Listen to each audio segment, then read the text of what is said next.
Oh my God, holy That's the last time a dirty word will be bleeped. This episode contains language and content for adult ears. Listener discretion is advised. We've talked a lot about religious deconstruction on this show, from various angles and perspectives. Today, we're talking with a social media influencer and thought leader on this very subject, and his story is unique. Raised in the church from a young age and battling with the deep knowledge that he was gay, this man pursued leadership roles and pastored a congregation, until the day he decided to live fully in his truth, and it all came crashing down on him. Now, he uses his story and his struggles to help others, especially from the LGBTQ+ community, to untangle their theology and reconnect with their inner divinity. His social media has so many followers. The majority of those, like us, admire his work. But as always, there are the trolls, who can't help but reach out to preach and condemn. The hard truth many of us have come to learn is that there's no hate like Christian love. Trigger warning. Ready yourself, because now we're going there. No, you didn't. Taboo topics are back on the table. Welcome back, everyone, and welcome a guest that I have been a huge fan of for the last couple of years. Thank you so much for joining us. Please introduce yourself. Thanks, Matt. Hi, everyone. I'm Mike Maeshiro. I'm based in Nashville, Tennessee at the moment. I spent a lot of my formative years in Redding, California, at a charismatic megachurch. That's where I got into ministry and started teaching at their ministry school and started traveling the world and teaching and training and started living the dream as a minister. And so I came out in 2020, and now all of my work is dedicated toward helping queer people survive and recover from everything I left behind. I absolutely love what you do. I love your messaging. We've been fans of yours for several years since you've been very outspoken. And the other thing I'll just say, I'll brag for you, for somebody with a pretty decent sized following, you actually interact. Like, we comment on a lot of things and you're good, even if it's just a simple thing, you're good about interacting. I suck at that and I don't have a huge following. So kudos to you on that. Thank you. I appreciate that. I know a little bit about your story, but I don't know all of the gritty details. You have an interesting story. I think you have, sadly, a story that it should be more rare, but it's not, in the sense of the way that the church reacts to the LGBTQ+ community. We've talked to other people in previous episodes about this kind of stuff. I'll say what you have that not everyone has is a beautiful evolution in spirituality. And that's why I've been very interested to talk to you. So let's dig in. Yeah. What is Mike's story? So I was raised evangelical. I was 4 when my parents got saved. And they took me to Sunday school, and that's where I, for the first time ever, learned about God and hell and forgiveness and salvation and crucifixion and eternal damnation. It was a lot to take in at 4. And I got saved because I didn't want to burn in eternity, right? Like, apart from my family. Anyway, so then I got put in private school, and my teachers had paddles. It was kind of like being at a children's concentration camp a little bit. It was terrifying. Sorry to laugh at that, but I love the way you just described it. I don't remember what show I was watching recently, like a couple weeks ago. I was watching, I think it was Andor, season 1. And he's like going through the prison section of that story. And I was like, why does this feel weirdly familiar randomly? And I was like, this reminds me a lot of my private school upbringing. When I was 10, I realized consciously that I was gay. And I was like, oh God, that's like one of the worst things I could discover about myself. It was a dreadful experience because I learned before that moment what gay people were and how we were supposed to see and treat them, right? They were like, I'm going to use this biblical evangelical term. They were lepers, in terms of like how we related to them. You don't touch them. You don't talk to them. You don't associate with them. They're not inheriting the kingdom. They're abominations. They're perverts, whatever. they're blamed for why America is falling, all this stuff. So I knew all that before I realized that I was gay. And I think there's something really harmful and abusive about that already, right? So I went deeply into the closet, and then so I like had to memorize passages of the Bible to get a grade, and like morality was very dictated, and the Bible was deeply ingrained in me, and I learned all the right answers and became a very good Christian. I was so informed on evangelical doctrine. And then when I was 18, I was getting kind of bored. I was like, I think this is like fine. It's not great. Like, what are we really offering people? Why are we telling them to give up all this other exciting parts of their life to be part of this? Like, that was my like existential like questioning at the time. I had this like, I don't know, random profound experience at church. Um and it took me some years of like evaluating some of these experiences to really figure out some of the cause and effect that I think caused this. But a woman in my adult Sunday school class shared, they were asking for testimonies from the week, and she shared that a gay man was playing the lead role in a Hollywood film, like a Christian movie. Maybe Hollywood's not the right. I don't know if it was Hollywood. It was a big movie. It came out in theaters. Tip of the Spear, End of the Spear, Jim Elliott. Just the tip of the spear. It was a movie about a missionary to like, the Amazon or something. And the main character was being played by a gay actor, and he came out in the middle of the production of the film, and then the team prayed and they said they felt like God wanted him to play the role. And that's what she shared in Sunday school. And it was really awkward. And it was crickets after she shared it. No one knew how to respond. So she was celebrating not the fact that they tried to convert a gay man. They didn't try to convert him. They were actually accepting of him. And you had a gay person carrying the torch of Christ. Right. Yes, literally. That's what she was sharing. And I'd known this woman struggled with same-sex attraction.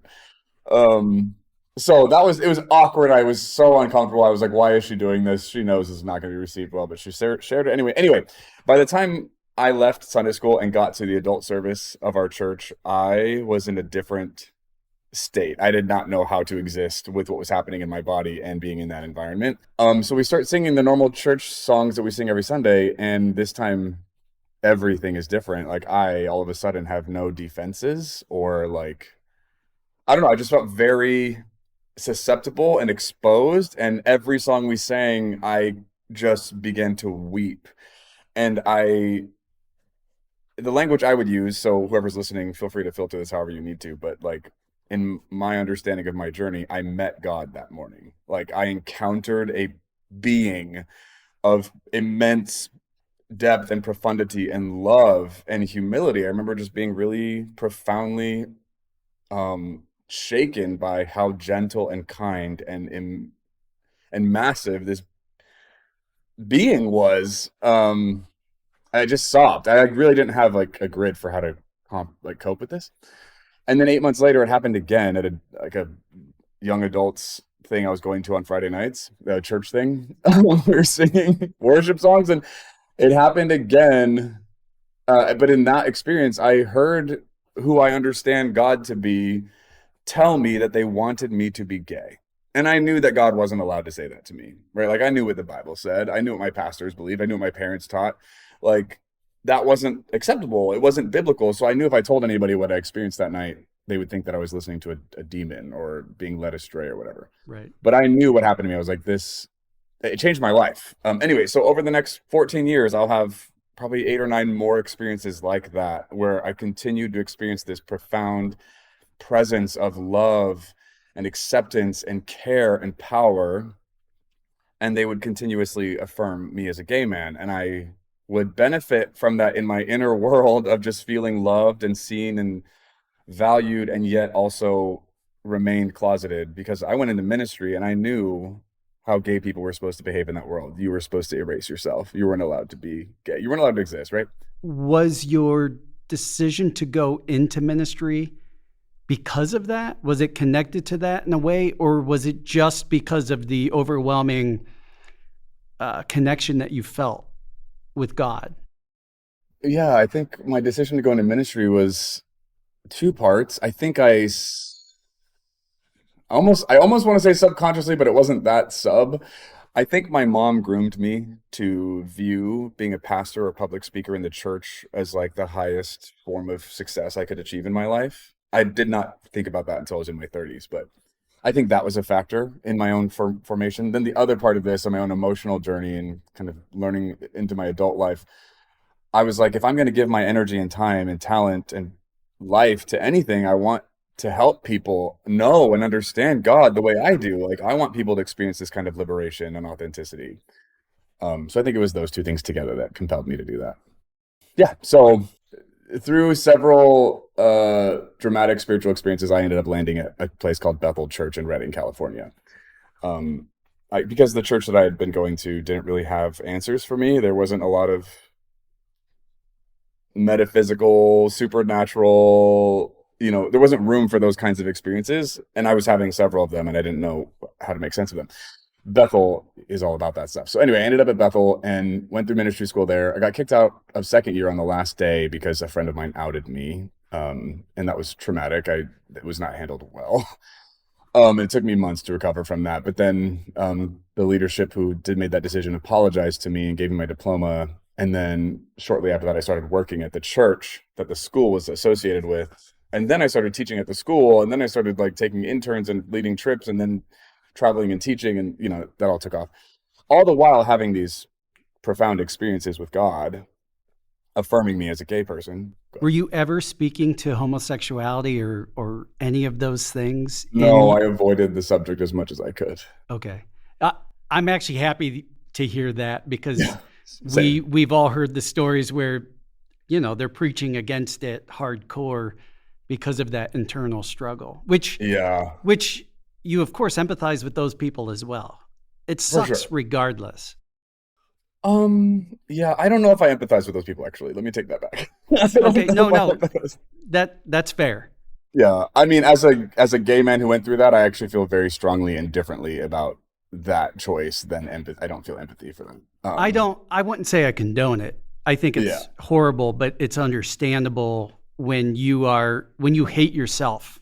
Yeah. But look, that's just my opinion. You don't have to. Right. Listen, you know what? I think there is some empathy there for that. Yes. I think I know some people who are still actively doing that, who are straight up gay, and it infuriates me. And so I think my empathy that I think does exist is overshadowed in this particular area with fury. There's also a statute of limitations for that empathy, I think. Yeah, right. So I think in theory, totally. I absolutely get it and empathize with that experience and that journey. But when it's lived out and you watch these people refuse to acknowledge any kind of accountability or, anyway. That's a different story. So anyway, through all that, I think I mentioned maybe 4 or 5 times while I was speaking publicly, like because people might have asked me in a Q&A, like, what about the spirit of homosexuality, right? It would have been how that was phrased in the world I was in. And I would have conceded that the Bible didn't affirm or celebrate gay people, that it wasn't God's design, that wasn't his highest and best for them. I would have been like gentle in my messaging and acknowledging the difficulty or struggle for those people, all the while cosplaying as a straight man as I'm doing that, right? So I think that did happen a few times, but it only ever happened when it was imposed on me. I never went out of my way to talk about that subject. I wanted to avoid it like the plague.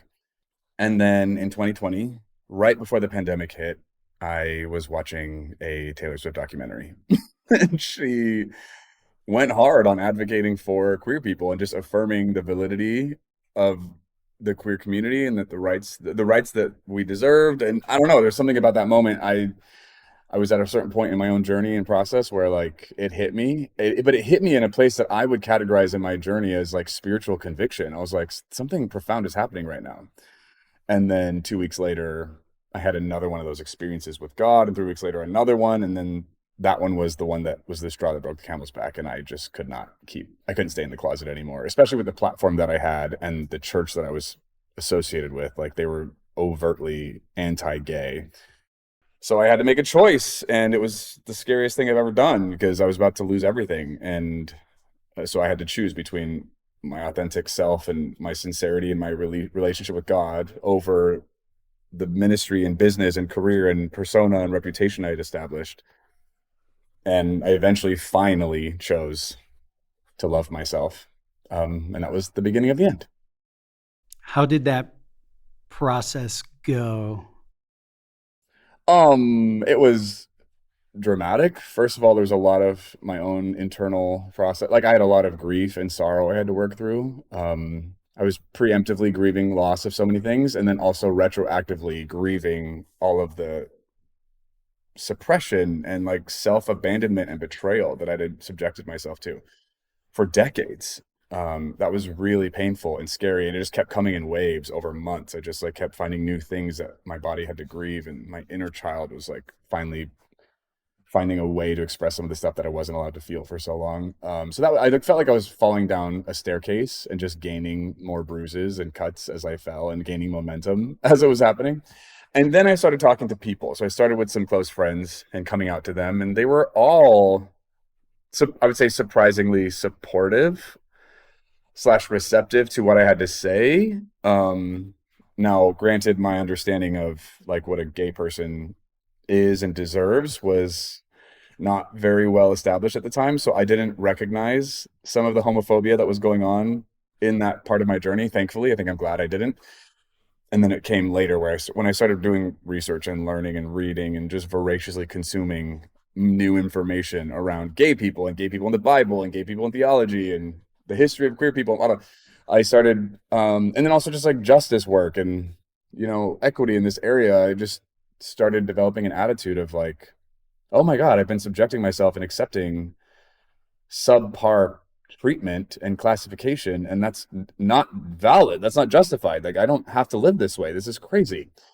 And once that conviction started to click, I started pushing back pretty hard, and that's when I started losing friends, and people started having to distance themselves from me because I stopped saying the right things and started saying the wrong things. And then I finally decided to talk to some leadership at Bethel. I wanted to like let them know what was happening, because in my life and what my convictions were and how my attitude was changing, what my beliefs were now. And those conversations went, I want to say almost exactly like I thought they would, but some of them went a little different. Like one of the guys I talked to, he'd known me for over 10 years, and he was the poster child at Bethel for being an ex-gay man who now is married to a woman and has 4 kids and is living the dream of God healing someone of same-sex attraction. He was gay and just like talked about it in a different way, right? And so he was like a mentor to me at times. At the rare occasion that I would come to him and talk to him about my sexuality, he would like support me in that process of like being a second-class citizen in that environment. So I came to him and I told him everything that had changed. And as soon as he realized what I was saying, the change was immediate. It was shocking, like this wall, and his persona completely changed and never went back. And it was like 10 years of relationship and trust and mutuality was gone immediately. And I was so shocked and like disappointed and like angry. And when I left that meeting, I remember feeling deeply sad for him. I was like, there was like this weird grief that I didn't know how to name for him. I was like, your life is a trap, and I have become a threat to that trap that you are benefiting from, but also like dying because of, like, ugh. And I was so disappointed and then like really upset. See, there's that empathy, right? You can be simultaneously so disappointed in somebody and hurt from somebody, but there's still that, like, that's what makes you a good human. That's what shows me that like you understand God, because that was your natural instinct. Thanks. Yeah, but then like that sense of like empathy and compassion got buried with like shock and anger, because Naturally.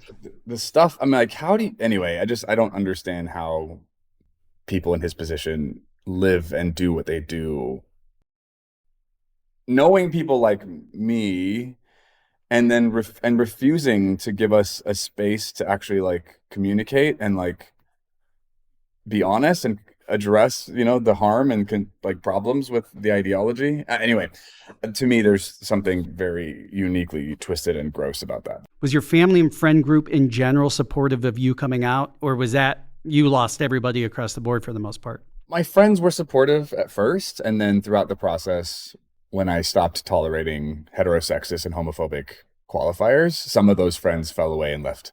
But other friends actually did work and changed their minds. So it was a mix for my friends. My extended family are all supportive. They're all allies. They all fully accept and love me as a gay man. My parents do not. Mm, My mom and dad are currently still not convinced I'm gay. right. We've had several episodes on that conversation. Yeah. One of the biggest things about, in discussions we've had with people who've gone through deconstruction and religious trauma, church abuse, and cults, a big element that doesn't always make the headline when people are talking about it from the emotional stances is the loss of everything. Like the loss of connection in your friendships. There are people who are like, who make the decision. Again, you can empathize with them, but not condone it. And it's at different levels depending on where they fall in the organization. But choosing to stay in something that they know is toxic, even something that they don't even believe anymore. Because the thought of being completely outcast and alienated from your entire social group is far more scary than just dealing with day in, day out things that you haven't bought into, and even relationships that might be harmful, because starting from scratch and being completely alone in the world is far scarier. For sure. Which is why people say, and you probably hate hearing it, that you're brave, because it does take courage to blow your life up in order to make it better. No, for sure. I agree. I don't hate hearing that. I think sometimes, I think it depends on who says it and why, but Sure. Well, I know people are like, you're so brave. Like, I know a lot of people who are in one way or another a survivor, are like, especially when it's like, I didn't really do anything. This happened to me. I just reacted in a way. But it's like, yeah, but you made the choice to react in a positive, productive way that is healthy. And you're no longer going to do damage to other people out there. Anyway, I get what you're saying. Yeah, totally. Yeah, so the conversations with the leaders in that environment were basically like, I remember the guy that I was directly reporting to and who was like a mentor for me in like the hierarchy. He basically told me like, Mike, gay people go to heaven. Like Jesus loves gay people. But the moment you start pursuing another man romantically or sexually, you're no longer following Jesus. And I was like, okay, that was like the moment that I finally, after years of gaslighting myself and continuously groveling at the feet of leaders in the Bethel world, because they have this whole worldview and like ideology of fathers and mothers, spiritual fathers and mothers, and then you're like the son or the daughter. So your proper position in the kingdom of heaven is to submit to their authority. So there's a very distinct power dynamic and hierarchy going on here that you're expected to embrace and like behave within, that actually removes autonomy and like your ability to represent yourself and confront. Anyway, so when he said that, I was like, oh, just years of meetings like this, not just with him, with several other higher ups that I had tried to like talk to about things. The meetings all went the same way. They would let you talk, and then they would tell you what you had to think or believe or do after that, and then you would move on. And your job at that point was to go and like follow through with what they told you to do. And so he was doing the same thing this time, and I was like, I will not do that here anymore. I cannot do that because of everything that I'd been through to get to that point. I was like, I can't just undo all that because of this. So I realized at that point, like, I can't stay here. I have to get out of here. I can't be at Bethel. I can't participate in this anymore. It was like the final like closure I needed to make the decision to walk away from this whole empire that I had built my career and world off of. And through that process, I found a mentor in Nashville, Tennessee, who was addressing the issues of queer people being discriminated against within the church. And he was addressing the theology and was very biblically educated and profound in his ability to articulate all of this beyond anyone I'd learned from or read or listened to. I was like, I need to talk to this man. So through the people I knew, somehow I got connected to him, and I flew out to Nashville and got coffee. And afterward, I talked to some friends at a coffee table and like broke down and sobbed, because for the first time in my life, I sat across the table from a cisgender, heterosexual, white male pastor who knew I was gay, and he didn't bat an eyelash. He didn't need me to change anything about that. He wasn't bothered by it. Like I had never experienced that in my life, and my body like did not know how to process that, and I didn't realize that was a thing until it happened. And I think there's something about this that I had to continue to embrace. You can learn information, you can get like access to knowledge, um, and that's helpful to some degree, but like until you experience a certain dynamic or environment or circumstance, your body doesn't really get it yet. And so I think that there was something really illuminating for me in that. And so I decided, if I'm going to go anywhere, I'm going to go to Nashville, because I want to get around this guy. Because I knew I was about to, it wasn't going to happen right away, but at some point I wanted to take the platform that I had and the content I was creating and the people who were following me, and I had to come out to them. I was like, I feel like I owe this. I know I don't quote unquote owe this to anyone, but these people have been following me for years. They trust me. They respect me. I'm like a spiritual guide and whatever in this arena. I feel in my conscience, I owe them this part of my process and conviction because it's important to me, and I don't want to not talk about this anymore. And so anyway, in 2022, I moved to Nashville to get around him to help me do that well. I'm like, please help me blow up my life the best way I can, like in the most responsible and like least destructive way I can. And so in 2022, I came out publicly, and it went horribly and beautifully. It depends on what we look at, right? But like I had never experienced that volume of direct, explicit rejection and accusation and demonization, and it was just, the language was wild, and the majority of them were evangelical Christians. It was shocking. And I'll say this, and then we can land this plane. I found myself getting depressed after a couple of months of trying to navigate being out publicly and, advocate for queer people and confront harmful theology. The amount of DMs and emails and comments and text messages I was getting daily for months of like, you're deceived, you're leading people astray, how dare you, you're an abomination, you're possessed, you're following the devil, you're a false prophet, like just over and over and over again. I mean, Leviticus, Romans, First Corinthians, just all this stuff repeatedly.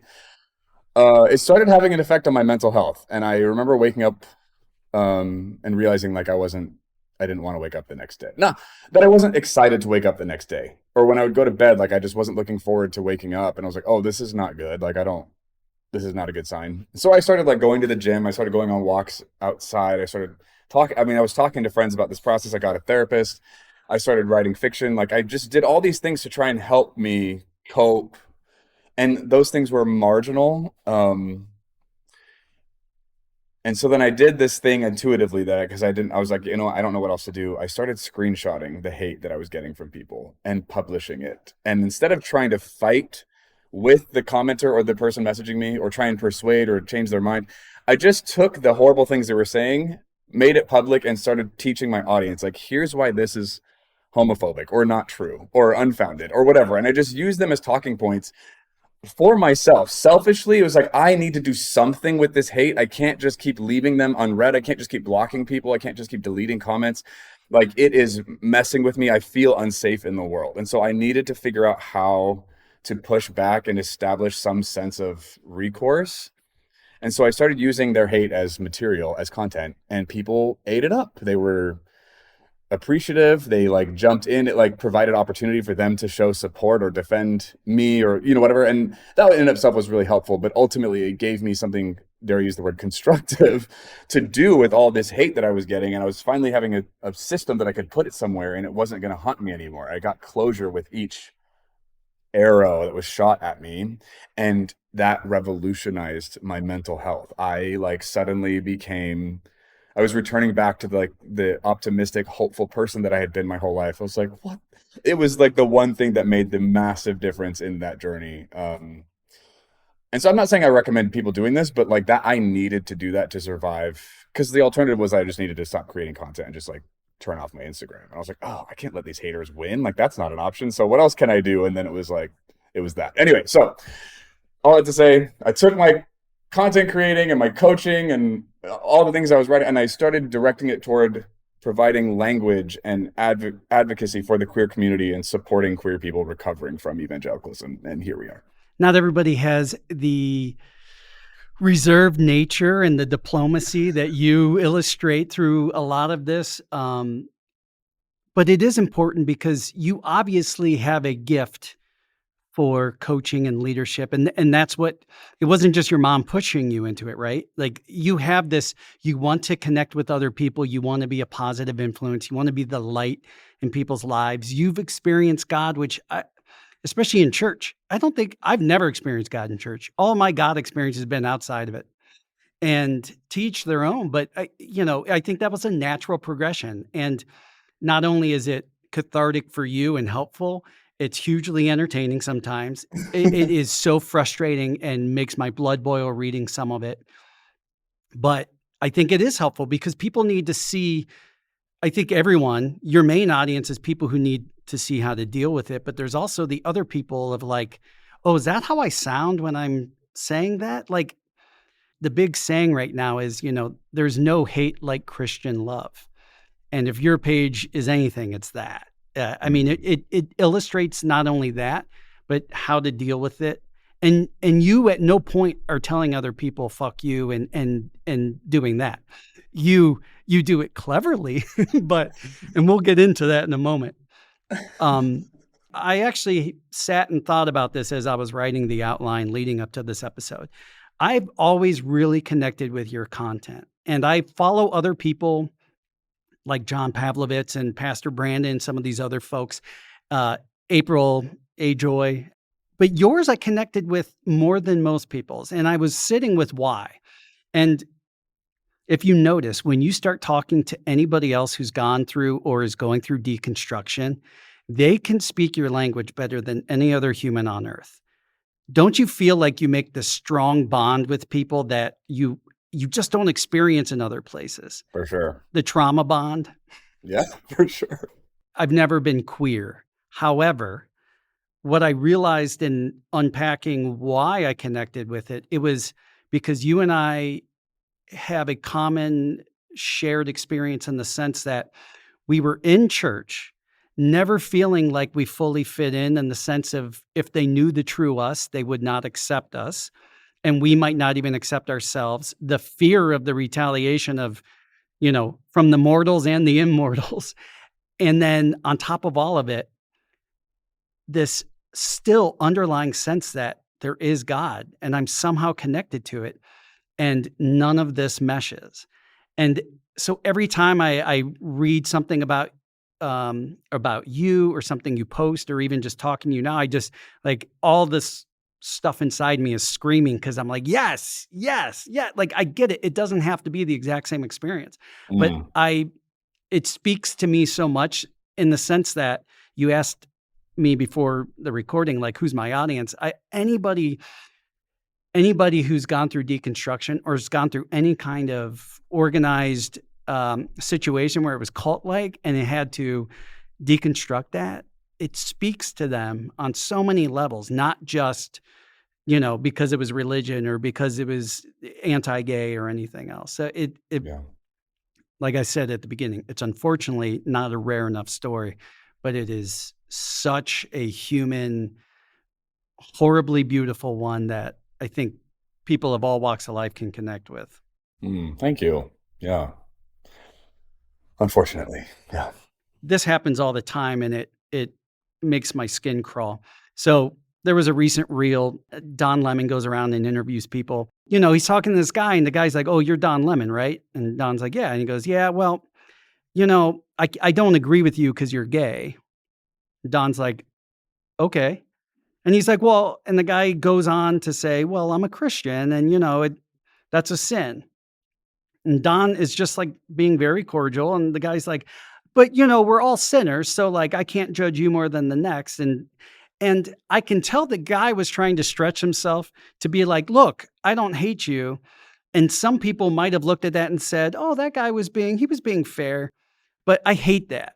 The thing that bothers me is the priorities and the hierarchy of sins, right? Because they're not calling out other things. They're not sitting at the bar drinking with their buddy and the buddy's had too much and they go, "What you're doing right now is sinful. That's gluttony. And you're intoxicating yourself and your body is a vessel." They're not doing that. they're calling out homosexuality and they're calling out abortion. That bothers me on so many levels because, and I'm going to use the word sin here for a moment as someone's opinion of sin.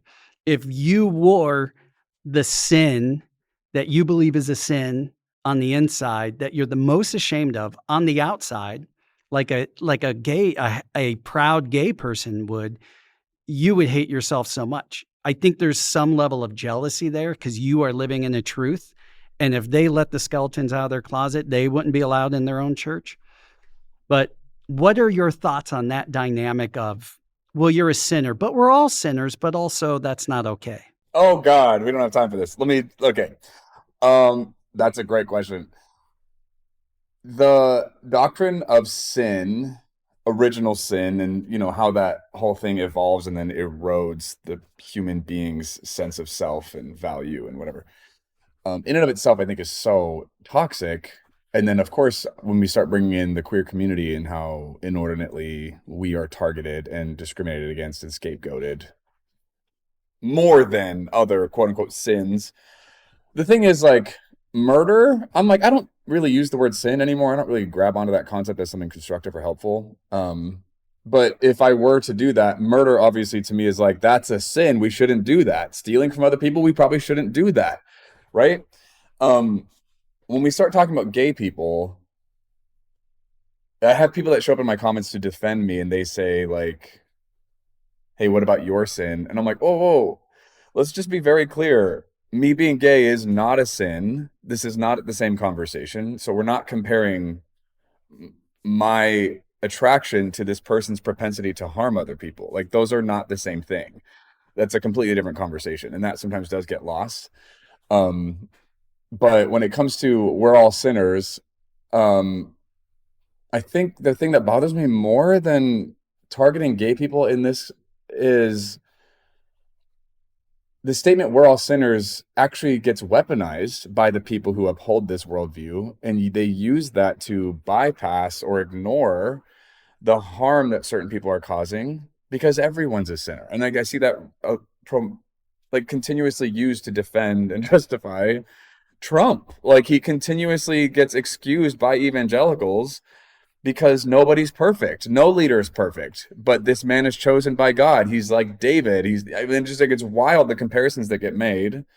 And then you ask them, well, then wasn't Obama then also chosen by God? And the lack of critical thinking is what this is all about, right? The lack of logic. When you divorce logic from spirituality, you get religion. And that it's just such a huge problem. But that has to bother you so much because I know that is such a common thing with evangelicals and modern Christian nationalism where we're at. Yeah, for sure. It does. It is so upsetting because to me, it's like a foundational tenet that enables harmful, quote unquote, logic. It's not logic, but the way that they reason themselves into these irrational and deeply problematic opinions is rooted in this everyone's a sinner idea. Yeah. And that somehow then excuses and justifies a lot of other subsequent sins. Yeah. And they won't see that. It doesn't matter how much you explain and like point out the cause and effect and provide literal examples. Like, none of that registers as viable for them to examine their own problematic beliefs. They just know, I'm better than you, you're bad. Yeah. Because the hierarchy of sin is directly tied to the hierarchy of class, sex, gender, race, sexuality, everything. But that's all too woke to talk about. Yeah, no, we don't have enough time in this world to get into all of that. So instead, what I'd like to do is something more entertaining for the audience. Let's dig into Mike's DMs.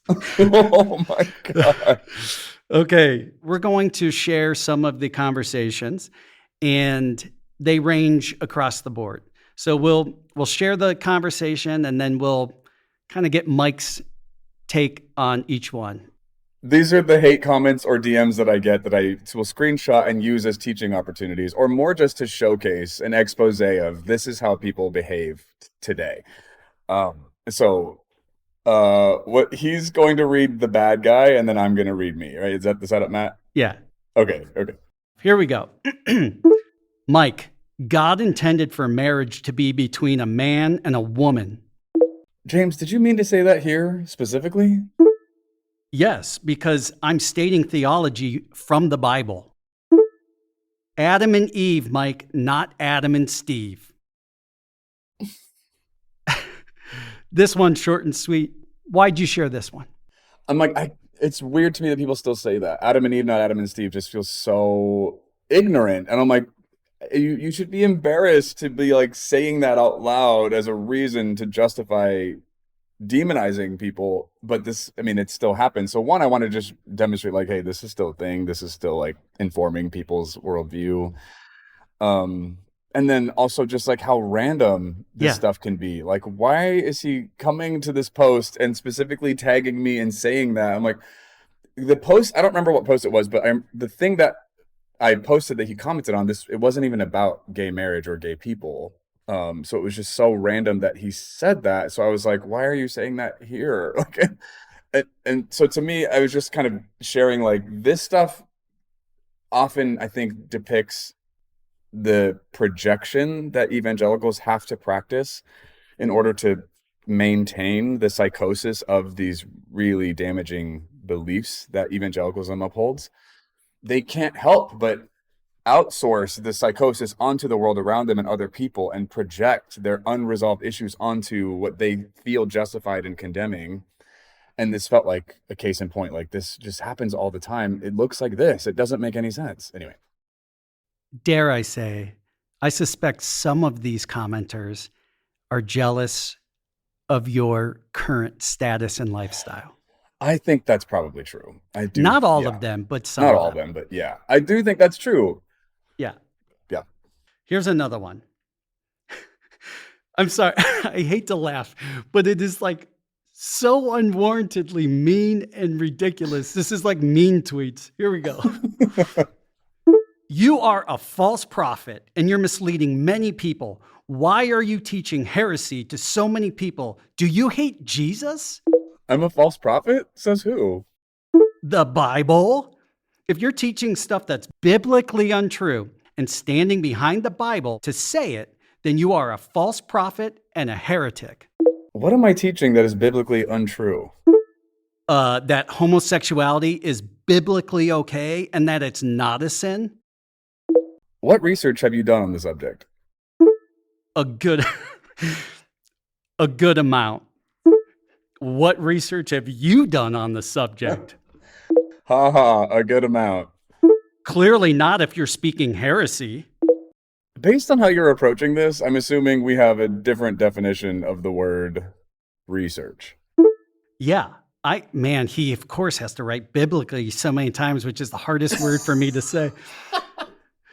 Yeah, I go biblically and you go by the worldview, apparently. So who told you to message me and tell me I'm a false prophet? Where does that come from? I said that because from the looks of it and what you say online, you speak heresy while trying to inform people about stuff, saying it's backed biblically, but you're lying. Homosexuality is a sin in God's eyes. Right. I understand you think that. What compels you to message me and tell me you think that? Because I think it's evil and horrible how you are misleading people. You think me telling people gay people are deserving of dignity and inclusion is evil? No, but when you use the Bible to justify it, that's just what makes it evil. God talks about this. I have many gay family members and I love them, which bullshit that this guy has any gay family members, but, or at least that he's nice to them. Yeah. I have many gay family members and I love them, but I will not support sin. Where do I use the Bible to justify sin? Never mind. I can't even see where you could try to use the Bible to justify it. But you said seeing someone as sinful because of their sexual orientation is faithless and not Christ-like, but there's a huge difference between loving a person and supporting their sin. How do you define the word gay? Homosexual. And you think homosexuals shouldn't exist? Nope, never said that. Again, don't put words in my mouth. I love my homosexual brothers and sisters, but I just hope that they will turn to Jesus and turn away from their sinful lifestyle. I think homosexuality shouldn't exist, but it always will because the world is filled with sin. It sounds like you think homosexual is a choice. For the most part, it is, but people are too weak to overtake their temptation. I know people who were homosexual but turned to Christ, and he took that lust for the same gender from them because they love God more than their sin. Have you ever been sexually or romantically attracted to another man before? Before I found Christ, I was having tons of weird thoughts about it from the devil, and I was questioning it. But luckily, I found God before I made a bad decision. So gay. Huh?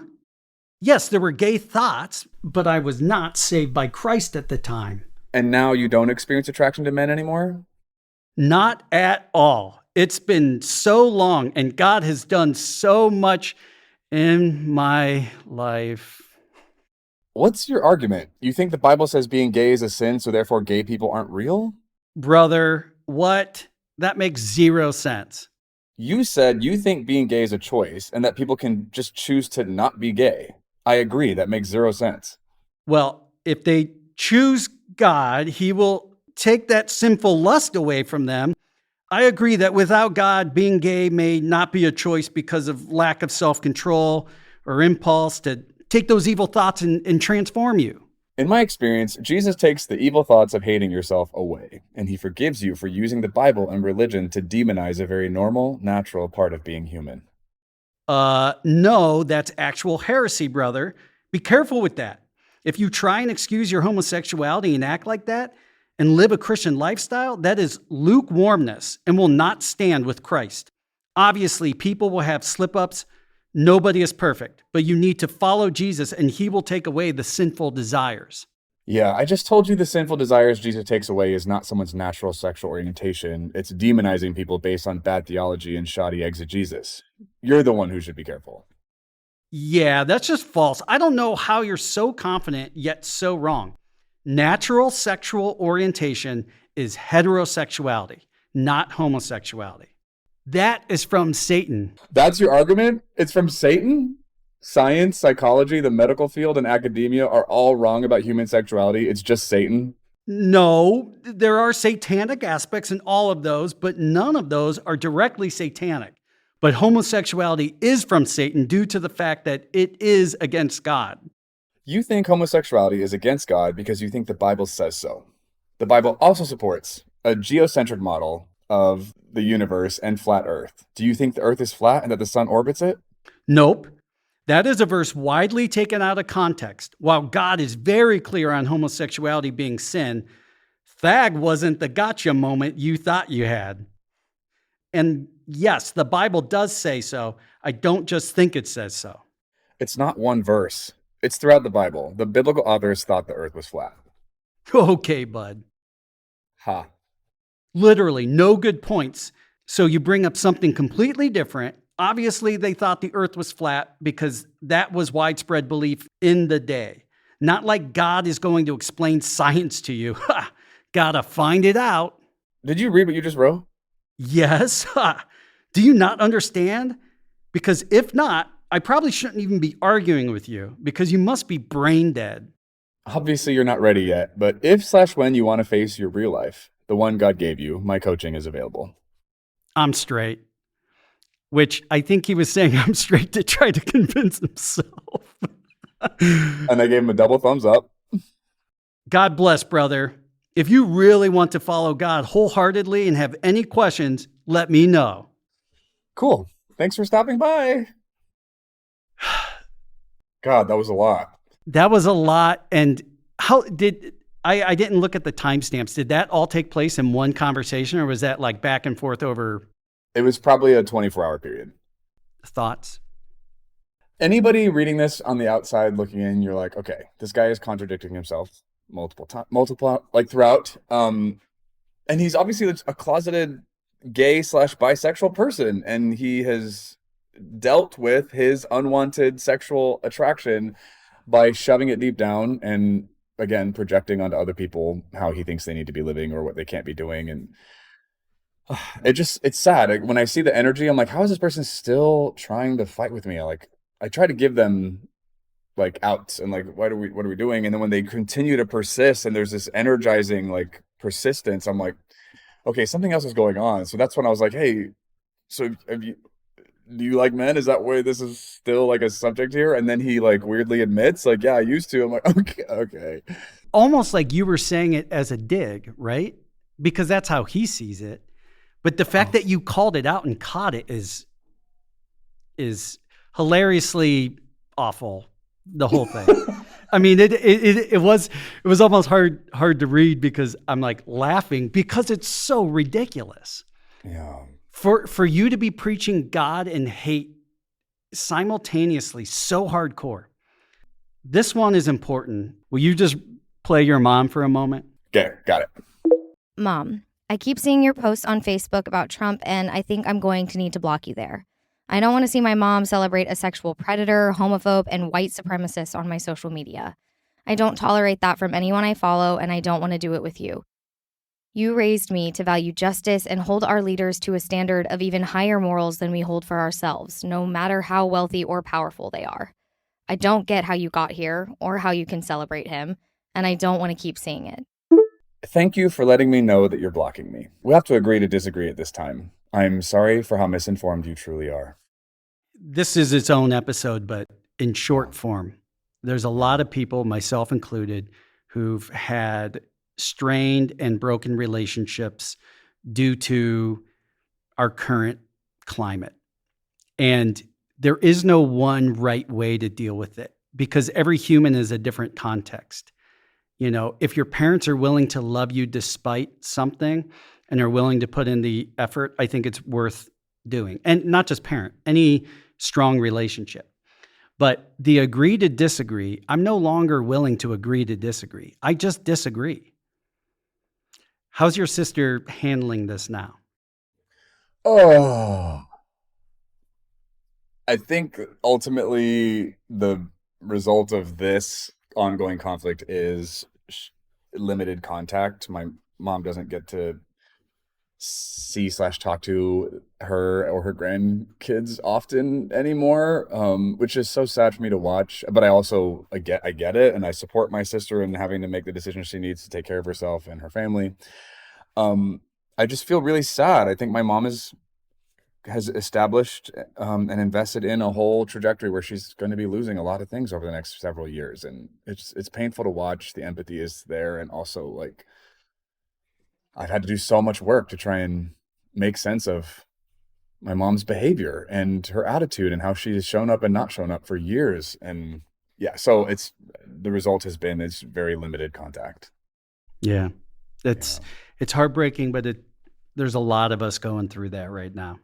Okay, last one we'll do, because this one is also disturbing. Oh God, I remember this person's face. Let's do it.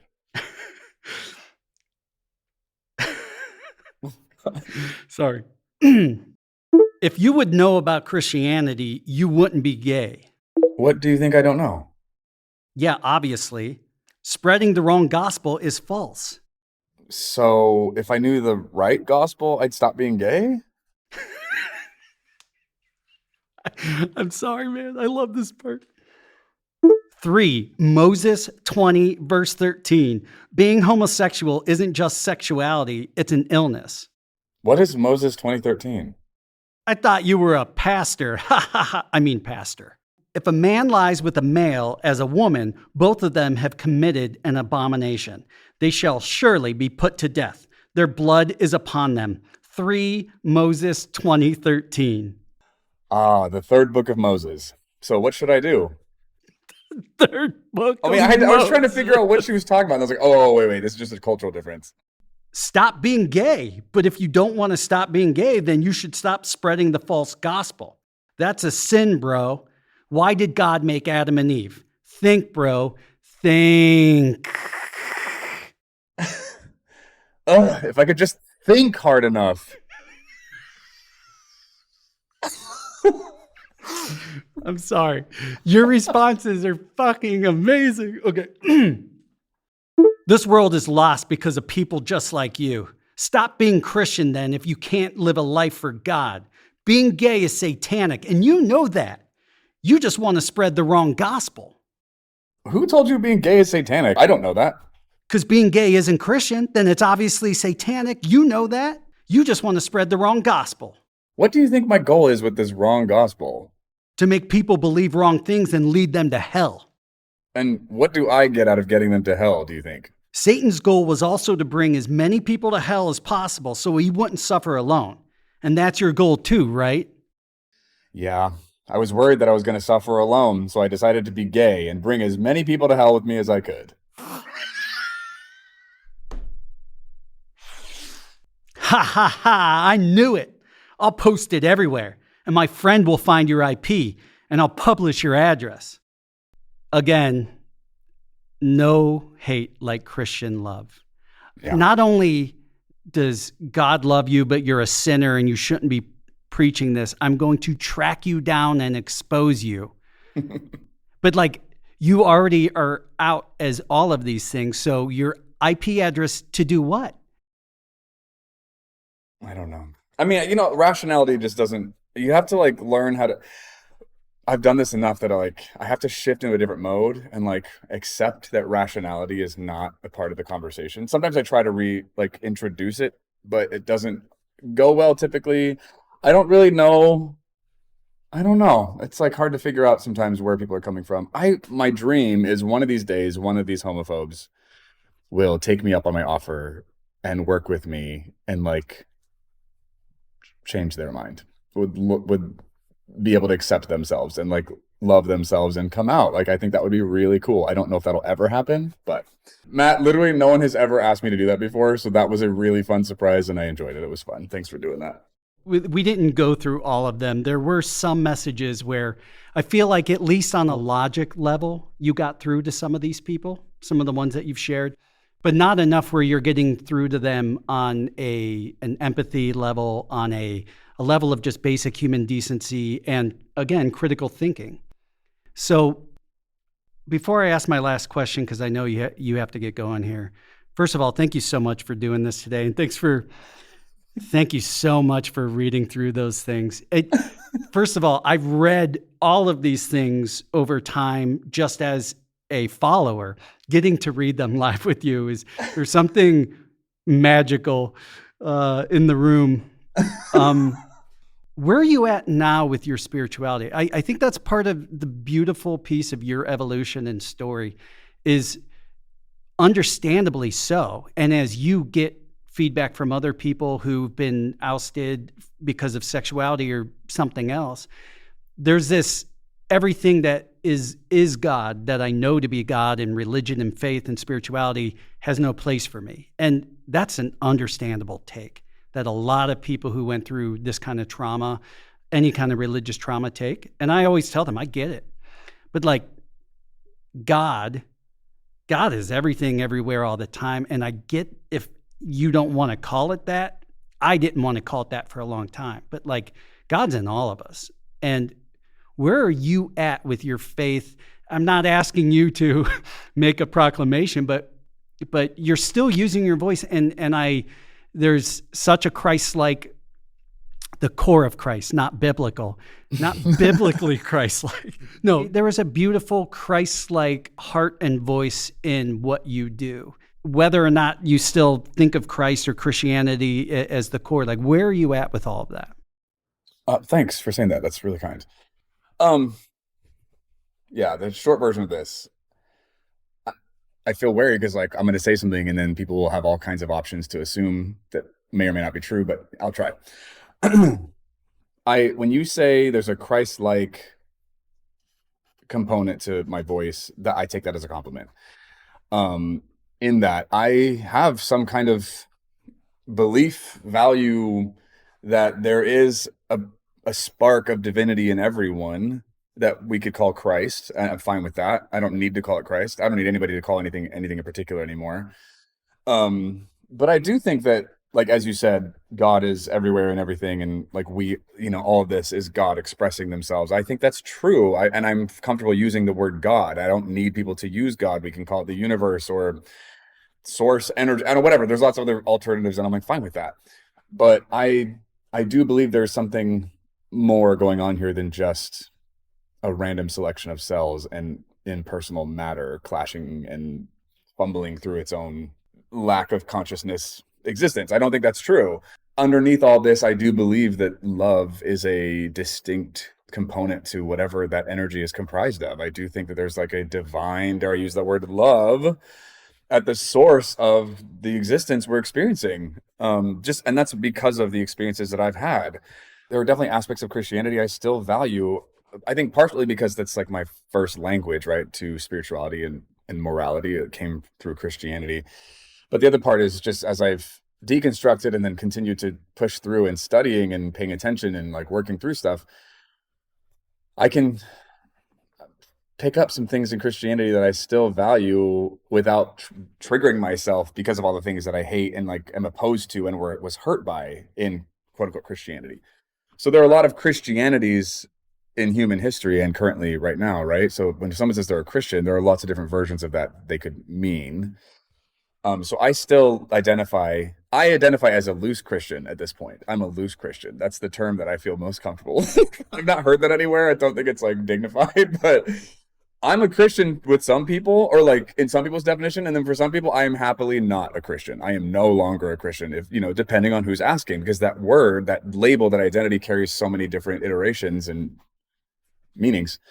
But when it comes to my spirituality, like, I do find value from Christianity in, like, specifically Jesus, in the teachings of loving not just your neighbors, but loving your enemies. I hate that. I find it so difficult and upsetting. And my audience hates it more than I do. Like, whenever I do propose, like, loving the people you don't understand or who are trying to hurt you, people in my audience get very angry. I've lost hundreds of followers over non-violent posts that I make. But I do think Jesus's approach of nonviolence is really important. I think forgiveness is a really beautiful, powerful, important value that is lost. I don't see it a lot on the left. I don't see that as a huge priority, and rightfully so. I get it, but I don't think it's a good idea to get rid of it. I think the invitation to and assertion that redemption is on the table, I think that's really beautiful and important. So there are things in Christianity that I learned that have shaped my ethics that I still hold deeply as important. And then there's so many, the longer list would just be all the things I don't believe anymore. But yeah, I think that there's a Christ in everyone, and that there's a Christ in us that can recognize that, and that invites us into this higher version of ourselves that allows us to make choices that is beyond our nervous system and beyond our neuro composition, right? And it's beyond our experience and trauma. We are capable of more. I think that's true. And spirituality is the thing I think that's available to us that allows us to reach for that, and that gives it permission to exist. And I think it does exist. I agree with everything you just said, and I'm not agreeing to agree. I think it's a natural, organic way to go through it where you don't quite know what to call it, but that's what makes it great. Because you can't label it, you can't define it, you can't put it in a box. That's what modern Christianity has done, and it's toxic. Mm-hmm. I saw a video recently. It was something that I was talking with one of my trans friends, but this guy said it so perfectly and succinctly. Somebody tried to do a got you interview, and this guy goes, actually, I think trans people, if anything, are proof that there is God. Like, what? And he goes, because if you believe in the Christian Bible and you're talking about souls, we don't have gender outside of this and we're just in a vessel. So wouldn't it make sense that a more feminine soul got put in a masculine framework? He's like, I think it's just proof that there is God. If anything, Christians should be fighting for it.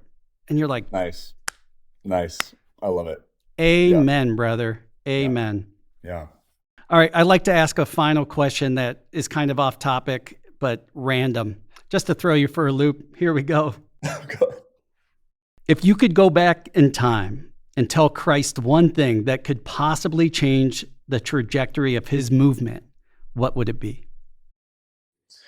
Don't let Paul touch your words. That is almost too smart for most people, but God, that's so good. Yeah, people who hate that, listen, do some research. People who get it, I'm right? Wouldn't that be so helpful? But yeah, I would say that to Jesus. Please somehow prevent this from happening.